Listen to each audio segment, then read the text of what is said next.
kabarnya? Sangat baik ya. Pagi Tidak. ini sangat baik. Tidak baik hari ini. Kenapa kok tidak baik? Ya ada beberapa problem lah tadi. Tapi udah aman sih. Oke. Bisa dong perkenalkan dirinya terlebih dahulu. Oke, dimulai dari siapa?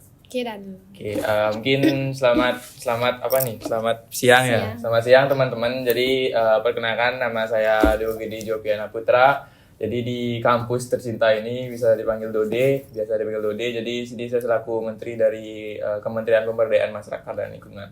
Dan partner saya. Oke, halo. Perkenalkan nama aku Fajar Ramadhanti, biasa dipanggil Farida. Di sini aku sebagai wakil menteri dari Pemberdayaan Masyarakat dan Lingkungan. Oke. Kak bisa ceritain gimana kakak-kakak bisa ikut BEM? Ikut BEM ini karena jebakan Batman atau emang keinginan kakak sendiri buat ikut BEM? Ya, dari Kak Faida dulu deh. Kalau aku emang dari keinginan aku sendiri sih, karena kan waktu SMK dulu aku orangnya tuh nggak pernah sama sekali ikut organisasi manapun. Jadi pengen banget nanti pas kuliah nih pengen nyoba hal baru, yaitu ikut kepanitiaan dan ikut ke organisasi.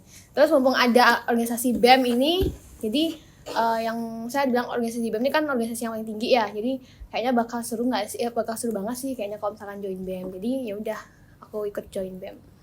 Oke, mungkin dari aku karena dari sisi aku juga sama saya seperti Farida, jadi cukup gemar dalam organisasi karena dari SMA dan SMP juga aku sering ikut organisasi. Misalkan di SMA kan nama SMP ada OSIS tuh. Nah, aku juga ikut serta di dalam kegiatan tersebut.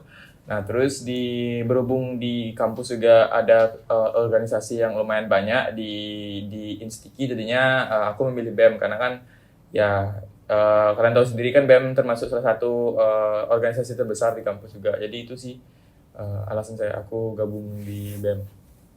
Oke. Menurut kakak BEM itu seperti apa sih? Oke, BEM seperti apa? Mungkin dari aku sendiri ya. Jadi kan dari yang kalian tahu sendiri, mungkin kalian udah tahu sih BEM itu kan salah satu kampus salah satu kampus yang terbesar juga salah satu organisasi yang terbesar di kampus seperti itu. Maaf ya, agak belum makan soalnya. Jadi bagi aku sendiri BEM itu adalah sebuah tempat yang dimana kita bisa menampung inspirasi kita, menampung semua yang kita mau cari dan juga mencari sebuah pengalaman tentunya, karena kan di organisasi itu sama seperti yang di lingkungan kerja, jadi hampir sama bisa dibilang. Jadi kita bisa mencari banyak ilmu dan juga mencari banyak pengalaman di organisasi tersebut, dan salah satunya itu BEM. Mungkin dari Kak Farida. Kalau dari aku sendiri, BEM itu selain di organisasi yang ada di kampus, BEM itu juga memberikan pengaruh penting juga sih buat aku pribadi. Contohnya kayak lebih pede lagi ngomong di depan banyak orang, terus belajar caranya kerja bareng tim kayak gimana, karena kan di BEM ini kan banyak ya orang ya, dan banyak kepala dengan pemikiran yang berbeda-beda. Jadi di situ kita diajak untuk bisa kerja sama tim kayak gitu. Oke. Selama kakak di BEM, kakak pasti nemu beragam macam sifat atau watak seseorang. Nah, gimana cara kakak buat menjalin kedekatan sama anak-anak BEM yang sangat unik? Oke, dalam artian beda-beda sifat ya. Iya. Jadi dari 2 tahun aku ikut BEM itu lumayan banyak sih orang-orang yang emang sifatnya itu berbeda-beda. Jadi dari A sampai Z ada. Tapi kita mau gimana pun kita pasti harus menghadapi orang-orang tersebut ya dengan menyesuaikan diri aja sih sebenarnya. Jadi kita harus bisa mendapatkan diri juga dari sifat-sifat orang kayak gimana. Jadi kita bisa menyesuaikan juga dari apa yang mungkin kita bakal lakuin buat bisa mereka sama-sama nyaman sama kita gitu. Apalagi di hal ngobrol, bahas kepanitiaan dan lain sebagainya.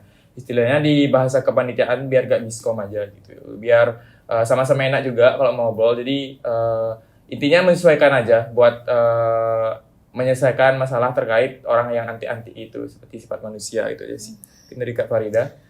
Oke, kalau aku mungkin memang banyak sih ya, apalagi aku juga ikut selama 2 periode di BEM, pasti banyak banget temuin orang yang punya sifat yang beda-beda. Mungkin agak sedikit shock sebenarnya kalau lihat anak-anak BEM itu sifat-sifatnya, tapi seru juga gitu. Jadi kita ketemu sama sifat-sifat baru yang belum pernah kita temui di luar sana. Jadi di BEM tuh kita bisa ketemu sama sifat-sifat yang nggak pernah kita temui mungkin di lingkungan rumah atau dimanapun gitu. Jadi nanti pas di dunia kerja pun juga kita mungkin nggak shock itu ngeliat apa namanya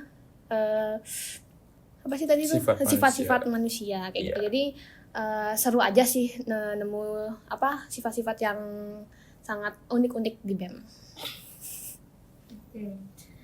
Ada nggak sih suka dan duka kakak selama menjadi bagian dari BEM Institute?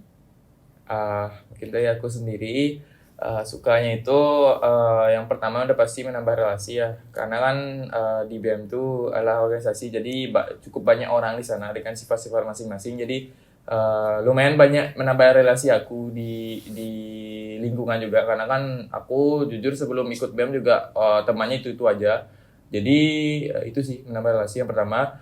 Yang kedua, suka itu menambah pengalaman juga. Jadi yang aku jelasin tadi, apa itu BEM kan di organisasi itu pasti ada suatu aktivitas yang mungkin kita lalui. Nah itu juga bisa kita jadiin pengalaman buat nanti mungkin di lingkungan kerja hampir sama juga seperti BEM, seperti di organisasi BEM. Jadi bisa lah menyesuaikan di lingkungan kerja jadinya. Seperti itu.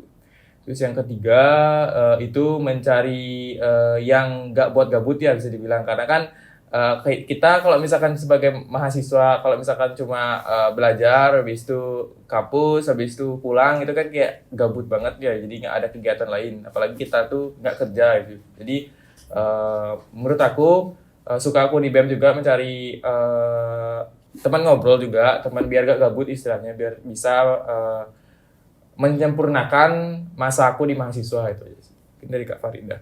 Dukanya? Oh iya, dukanya lupa. Ya suka aja dulu deh, kamu dulu deh, suka deh. Kayak dari aku sukanya banyak banget ya, apalagi mengenai proker-proker yang BEM adain. Contohnya kayak kemarin di Histeria, terus ada Dies Natalis. Tapi yang paling memorable banget itu waktu kegiatan Arsita Mengajar, yang dimana itu proker kami juga, yang dimana kita tuh ke Karangasem, kita tuh benar-benar ke salah satu desa yang benar-benar masih desanya tuh masih asli banget. Pagi-pagi kita udah bangun, terus kita ngajarin anak-anak di sana, terus siang-siangnya kita makan bareng, terus sorenya kita main nih ke sungai, dan malamnya tuh kita ke alun-alun. Jadi kayak itu adalah pengalaman suka yang aku dapetin di BEM itu. Jadi pas waktu kegiatan Arsita Mengajar. Terus untuk duka langsung ya, untuk dukanya itu mungkin pas ada beberapa teman-teman dari kita yang kena seleksi alam kayak gitu. Itu sih yang bikin aku sedih juga di sini, kehilangan teman-teman yang dulunya kita bareng-bareng tapi dia kena seleksi alam kayak gitu. Itu ya aku dukanya itu yang pertama kalau duka bersama. Kita sama seperti Pak Rida, jadi kita kan awal-awalnya itu berbanyak, jadinya satu persatu teman-teman kita atau keluarga kita itu hilang entah kemana, jadi atau kena seleksi alam, itu yang menjadi duka pertama kita bersama, karena kan kita keluarga nih, jadi mereka itu tiba-tiba aja keluar, jadi kan kayak apa sih, ya kenapa sih mereka seperti itu gitu loh, mungkin karena mereka mungkin punya alasan tersendiri, jadi aku nggak begitu ikut campur atau nggak begitu mencari problem mereka gitu. Terus yang kedua, duka dari pribadi itu mungkin karena keterbatasan waktu, itu termasuk duka juga untuk aku, karena sebenarnya aku ikut BEM, jujur aja mungkin ini emang dari kesenanganku sendiri, emang dari pencarian aku sendiri, mungkin biar mencari hal baru juga. Jadi kita mungkin menghabiskan cukup banyak waktu di organisasi itu. Intinya kita lumayan keterbatasan waktu kalau misalkan duka dari pribadi aku. Oke, mungkin Kak Farida sama Kak Dode ini punya pengalaman yang paling mengesankan dalam kepanitiaan selama mengikuti BEM. Oh, pengalaman yang paling mengesankan selama mengikuti kepanitiaan BEM. Yeah.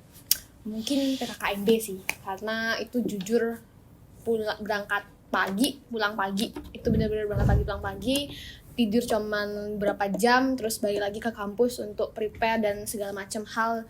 Dan banyak juga masalah-masalah yang muncul pada saat PKKMB. Jadi yang pengalaman paling berkesan itu pas waktu PKKMB sih Pak aku.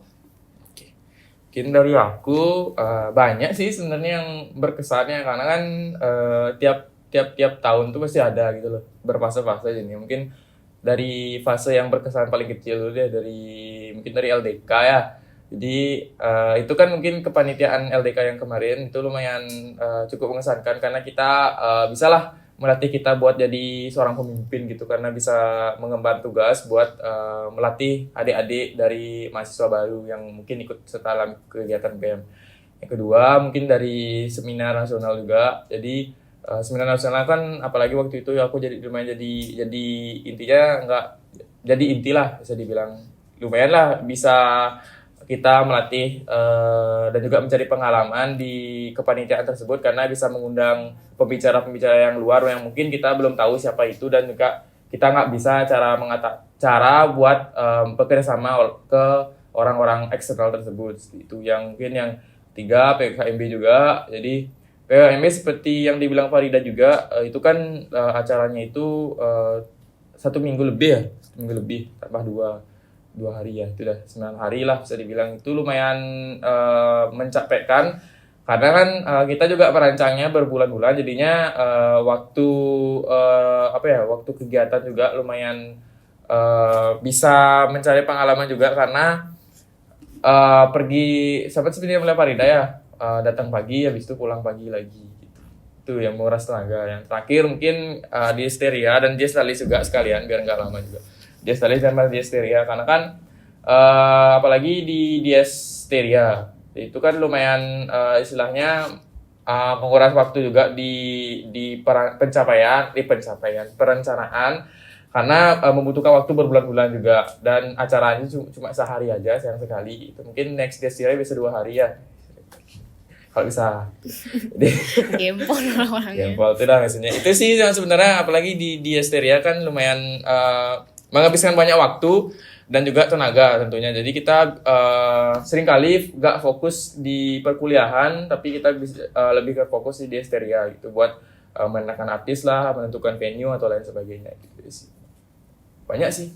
Hampir semua kepanitiaan di BEM itu cukup mengesankan bagi aku, nggak 1-2 kepanitiaan aja. Oke. Apa harapan kakak ke depannya buat BEM? Oke, mungkin Farida dulu deh. Harapannya ya, kayaknya ini klise banget sih omongannya ya. Mungkin semoga ya BEM makin baik lagi, terus makin jaya lagi, terus makin kompak lagi teman-teman yang ada di BEM, terus rasa kekeluarganya tuh makin dierat lagi kayak gitu sih. Dan apa ya lagi ya, mungkin itu aja sih kalau dari aku. Semoga makin jaya aja sih, jaya. Mungkin saja. Oke, mungkin dari aku harapan kedepannya BEM itu lebih di kekeluargaan. Jadi mungkin kekeluargaan di BEM untuk saat ini sih udah bagus. Tapi mungkin kedepannya di kabinet nanti mungkin kekeluargaan di BEM itu mungkin lebih erat lagi. Yang pertama, terus apapun yang mungkin udah kita rencanakan semoga berjalan dengan baik juga. Terus semua yang doa-doa dari teman-teman mungkin bisa terkabul di harapan kabinet BEM selanjutnya. Dari Kak Farida sama Kak Dode bisa dong kasih kita 1 quotes. Apa ya? Mungkin dari aku, jangan takut memulai hal baru, karena kalau misalkan kalian cuma stuck di hal-hal yang lama itu merugikan kalian juga, dan ujung-ujungnya apalagi di organisasi pasti kalau misalkan nggak ada perencanaan umpamanya yang baru dan kalian cuma mengikuti template-template yang lama pasti akan sia-sia aja. Ini itu aja sih dari aku, dari Kak Farida. Dari aku udah nyiapin nih. Nyiapin. Quotes dari aku, tetaplah tumbuh walaupun runtuh. Jadi buat teman-teman tuh, walaupun kita seruntuh-runtuhnya kita, tapi kita harus tetap tumbuh karena kita juga memiliki tanggung jawab, terus kita memiliki cita-cita yang harus kita lakuin gitu. Jadi walaupun kita runtuh, walaupun kita capek, tapi kita harus tetap semangat. Itu sih dari aku. Keren banget nih quotesnya. Oke, karena kita sudah di penghujung pertanyaan, aku mau ucapin terima kasih sama kakak-kakak yang udah nyempetin waktu untuk datang ke sini. Iya, sama-sama. Oke, terima kasih dan sampai jumpa. Dadah. Dadah.